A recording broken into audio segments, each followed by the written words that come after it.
Shalom Bapak Ibu Saudaraku, kita bersyukur Tuhan pertemukan kita kembali di Jumat pagi ini. Tentu itu adalah anugerah dan berkat dari Allah buat saudara dan saya. Maka mari kita yang mengalami kasih karunia Tuhan ini, kembali kita bawa kesediaan kita untuk menerima firman-Nya. Dengan percaya lewat firman Allah di pagi hari ini, kita semakin disemangati untuk mengakui Yesus sebagai Allah kita yang hidup dan yang akan menyelamatkan saudara dan saya.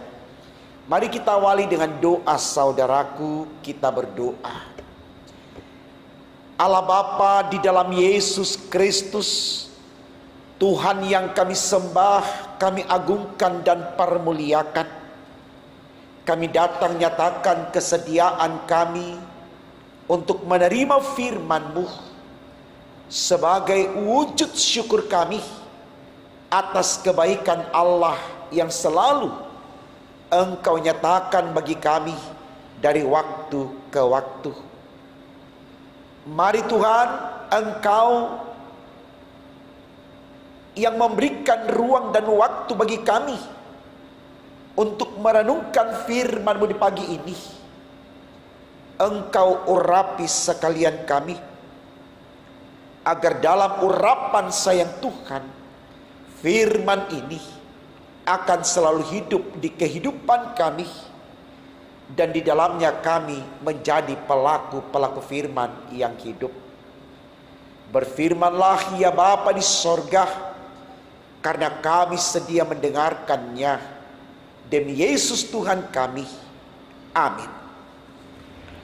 Saudaraku, bacaan Alkitab kita di Jumat pagi ini terambil dari kitab Kisah Para Rasul pasalnya yang keempat, ayat 5 hingga ayatnya yang ke-12.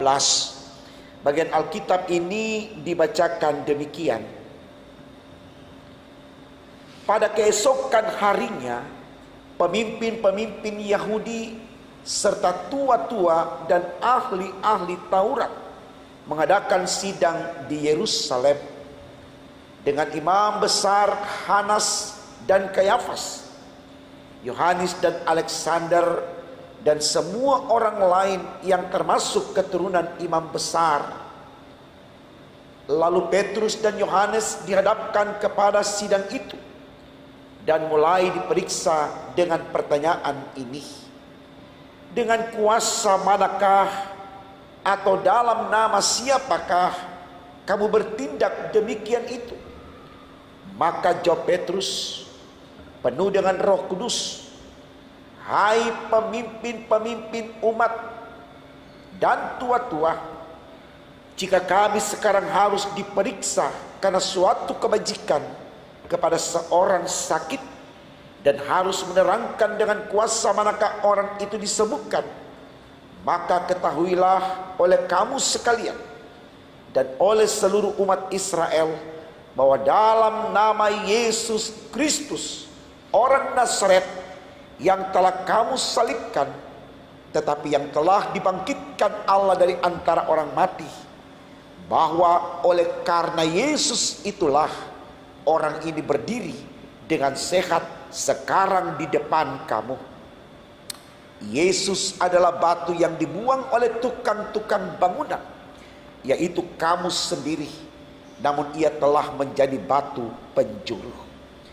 Dan keselamatan tidak ada di dalam siapapun juga selain di dalam Dia, sebab di bawah kolong langit ini tidak ada nama lain yang diberikan kepada manusia yang olehnya kita dapat diselamatkan. Saudaraku, tema renungan kita di Jumat pagi ini tertulis demikian dalam Sabda Bina Umat: kuasa yang berasal dari Allah. Kuasa yang berasal dari Allah mau menjelaskan kepada saya dan saudara bahwa kita adalah orang-orang yang selalu diberi kuasa untuk memanage kehidupan yang kita lakoni atau kita perankan di perjalanan kehidupan kita dari waktu ke waktu. Saya pikir ini baik saudaraku untuk kita pahami dengan iman, supaya kita mulai melihat akan kebaikan Allah yang selalu dinyatakan kepada saudara dan saya.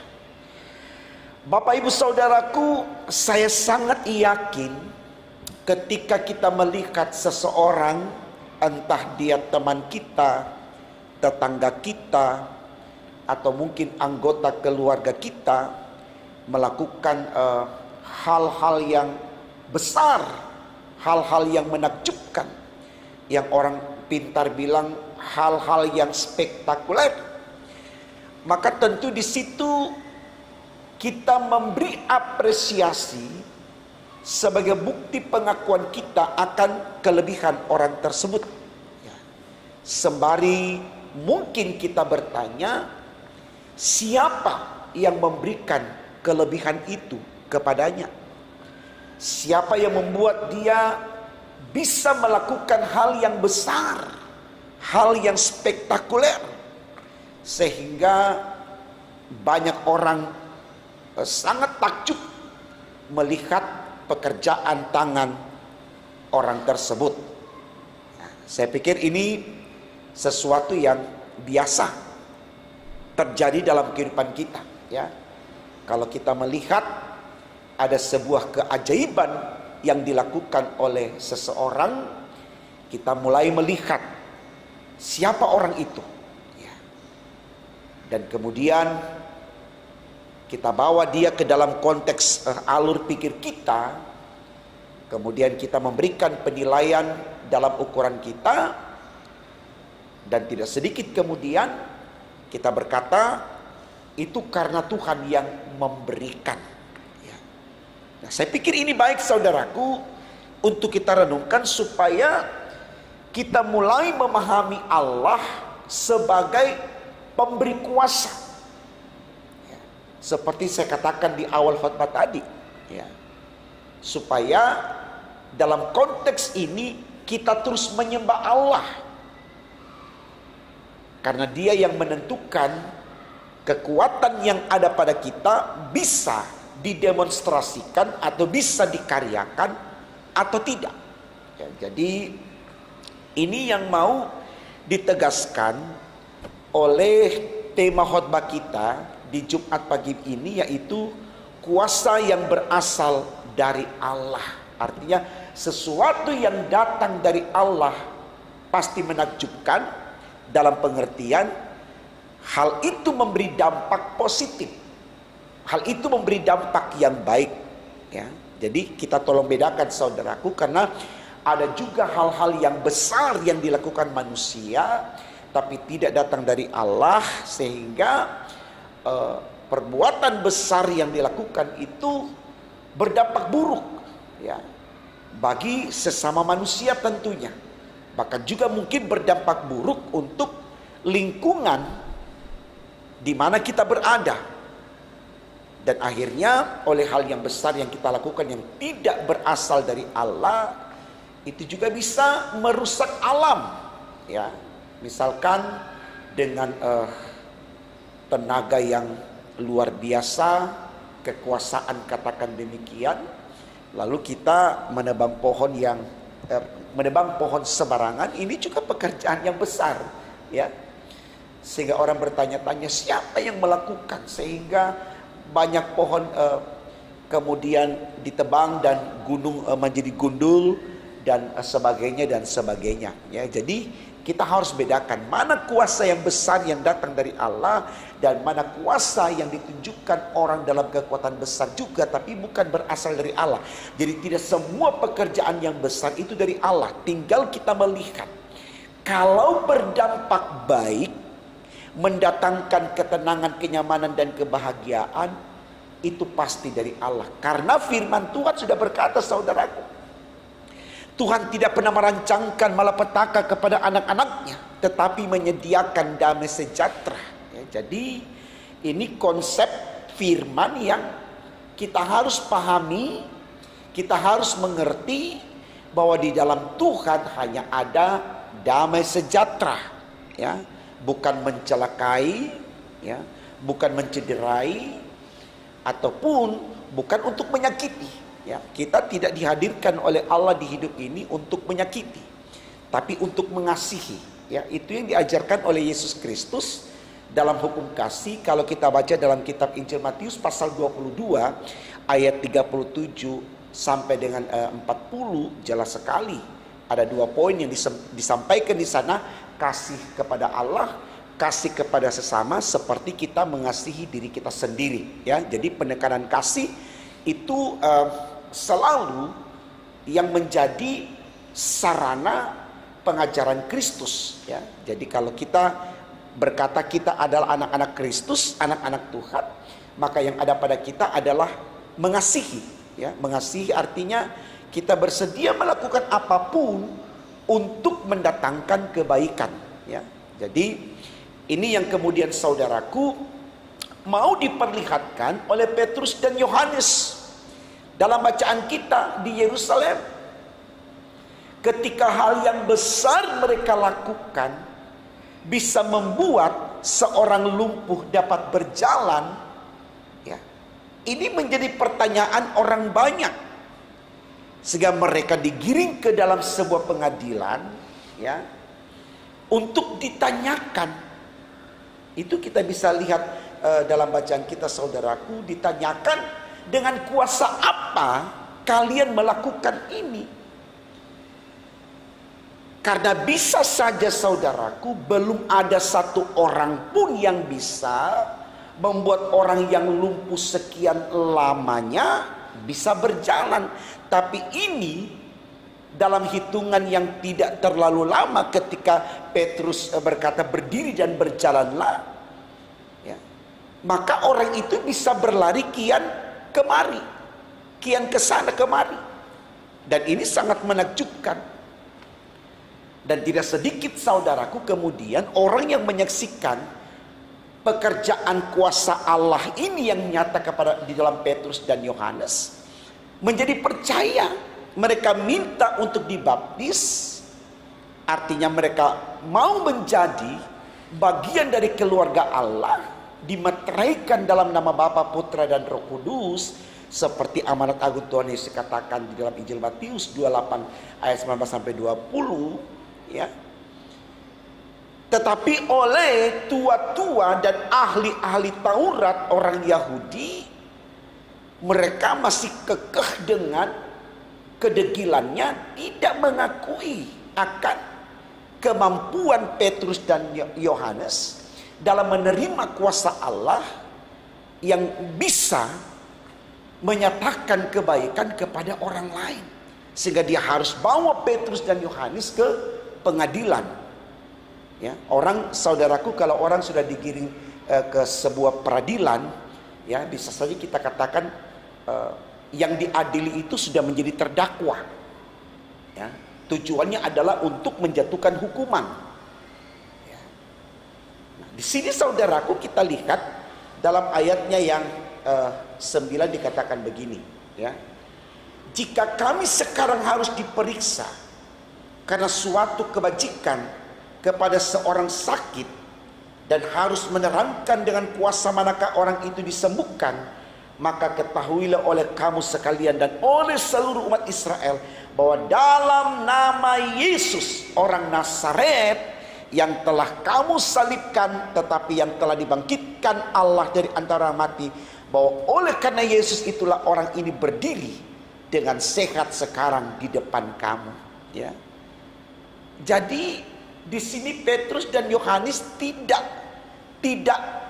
menyampaikan kekuatan yang ada dirinya, yang ada pada diri mereka itu karena mereka. Tapi Petrus dengan Yohanes sadar betul ini karena kuasa Allah yang telah mereka terima di peristiwa Pentakosta. Ini masih dalam rentetan pencurahan Roh Kudus, saat Petrus dan rasul-rasul lain menerima Roh Allah, yang juga di peristiwa itu membuat orang sangat takjub dan heran. Karena seketika itu dalam kendali Roh Kudus atau kuasa Allah, Mereka memperlihatkan keadaan yang berbeda dari yang biasanya.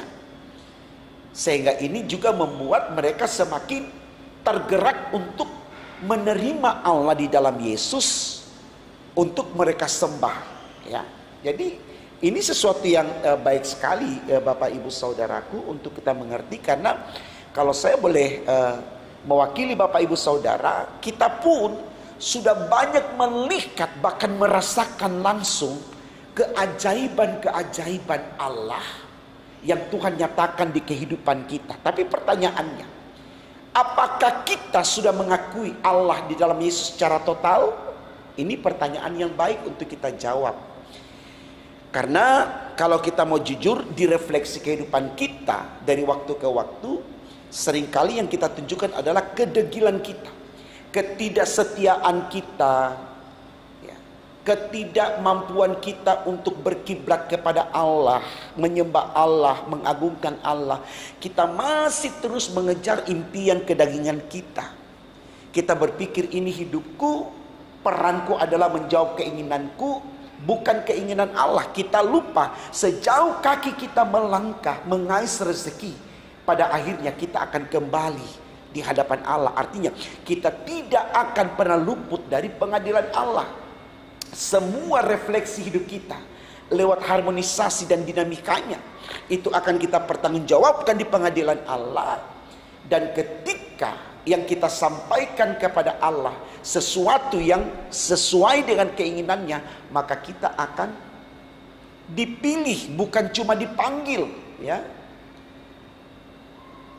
Dan ini baik sekali saudaraku untuk kita renungkan, supaya kita mulai belajar per diri kita, bagaimana kita bangun semangat iman kita, bahwa kita adalah orang-orang yang punya kuasa dari Allah lewat potensi masing-masing untuk dikaryakan. Ya, saat kita mendharma baktikan diri kita di kehidupan yang Tuhan anugerahkan ini. Ya. Jangan lupa untuk berkarya bagi Tuhan saudaraku. Karena Tuhan memberikan kuasa itu untuk kita lakukan dalam rangka mempermuliakan namanya. Ingat ayat 12, dia katakan begini saudaraku, dan keselamatan tidak ada di dalam siapapun juga selain di dalam Dia, sebab di bawah kolong langit ini tidak ada nama lain yang diberikan kepada manusia yang olehnya kita dapat diselamatkan. Tolong garis bawah itu. Garis bawah, tidak ada nama lain yang diberikan di kolong langit ini kepada manusia manapun, ya, yang akan diselamatkan atau yang akan diselamatkan, ya, kecuali di dalam nama Dia. Dia di sini adalah Yesus. Kita lihat mulai dari ayat 9, 10 dan 11. Yesus yang disebut sebagai anak Allah, sebagai orang yang diutus Allah, yang dipercaya oleh Allah menjadi juru selamat bagi kita. Ini senada dengan yang dikatakan dalam Injil Yohanes pasal 14 ayat 6, ya. Yesus berkata di situ, akulah jalan dan kebenaran dan hidup, tidak seorang pun dapat datang kepada Bapa kalau tidak melalui aku. Jadi jangan kita bantah ini saudaraku hanya karena kita merasa ini hidupku. Aku harus merefleksikan menurut mauku. Aku bangun ini untuk cita-citaku. Silahkan saja saudaraku, kita mengejar impian kita apapun itu, tapi jangan oleh karena itu kita lupakan Tuhan. Karena seperti apapun kita mendapatkan impian kita, kalau kita tidak ada dalam Tuhan, itu awal kehancuran kita saudaraku. Tidak sedikit orang yang sombong di hadapan Tuhan, ya, yang mencari kebahagiaan di luar dari jalan Tuhan. Dia kehilangan kebahagiaannya. Ini real, ini nyata, ini konkret, ini ada di depan mata kita. Bahkan mungkin kita sendiri pernah mengalaminya. Atau mungkin keluarga kita, atau mungkin teman kita, tetangga kita.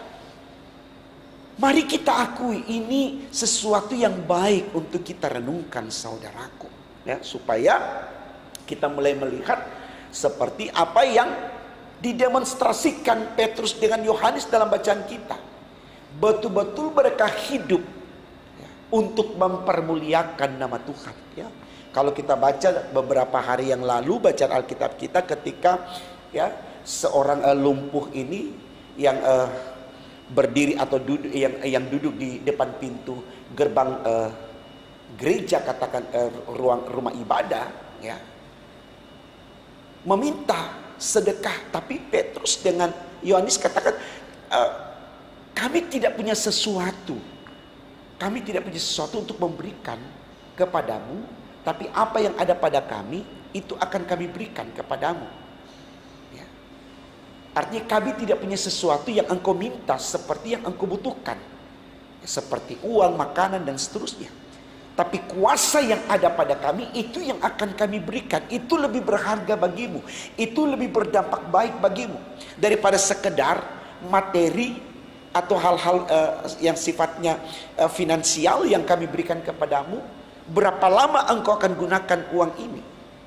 Pasti habis. Berapa lama engkau makan lalu engkau berkata bahwa saya tidak lapar lagi? Tidak, pasti lapar. Tapi ketika saya kasih kuasa ini kepadamu, engkau bisa pakai kuasa ini untuk mencari makan ketika orang tidak memberikan engkau makan. Yaitu apa? Bisa berjalan. Dengan berjalan engkau bisa bekerja. Dengan bekerja engkau bisa mendapatkan sesuatu tanpa engkau lagi harus mengemis dan minta-minta. Ya. Ini sesuatu yang lebih baik, saudaraku. Jadi memanjakan seseorang atau memberi perhatian kepada seseorang tidak selamanya kita beri, ya, makanan atau uang.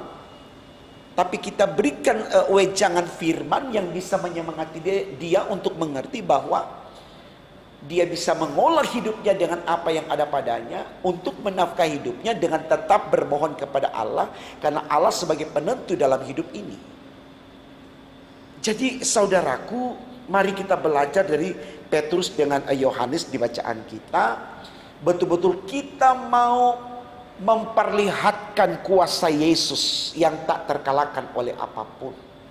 Kendati pun kita diperhadapkan dengan tantangan yang menakutkan seperti Petrus dengan Yohanes. Dibawa ke pengadilan, ahli-ahli Taurat, tua-tua Yahudi.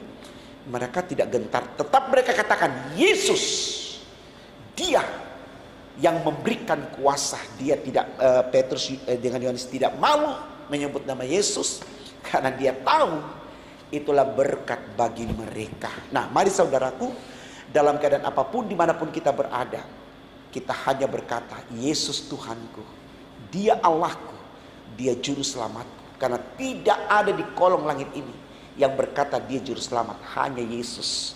Dan kuasa itu hanya kepada Dia diberikan oleh Bapaknya di sorga. Karena itu saudaraku, hiduplah dalam kuasa dari Allah, supaya ada keberanian dari kita untuk selalu melakukan yang terbaik dalam hidup ini, seperti yang Tuhan inginkan di rumah tangga, di tempat pekerjaan, di dalam pertemanan, di kehidupan sosial dalam masyarakat, atau di mana saja kita berada.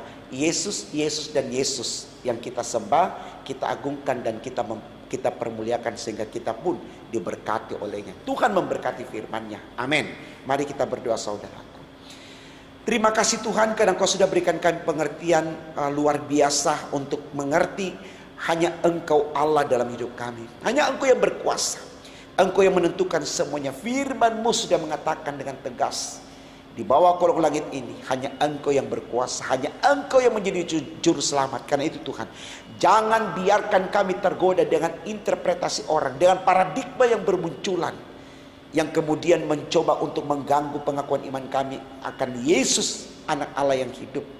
Jangan biarkan kami terjebak dalam kebodohan orang-orang yang tidak memahami Yesus. Tapi bila kami yang sudah menerima Engkau ya Yesus, Engkau pegang tangan kami, Engkau tuntun langkah kami, Engkau teguhkan hati jiwa iman kami, agar kami tetap menjadi anak-Mu sekarang sampai selama-lamanya. Terima kasih Tuhan, berkati kami hari ini, ampunkan dosa kami. Di dalam nama Tuhan Yesus kami sudah berdoa kepada Bapa di sorga. Haleluya, puji Tuhan. Amin.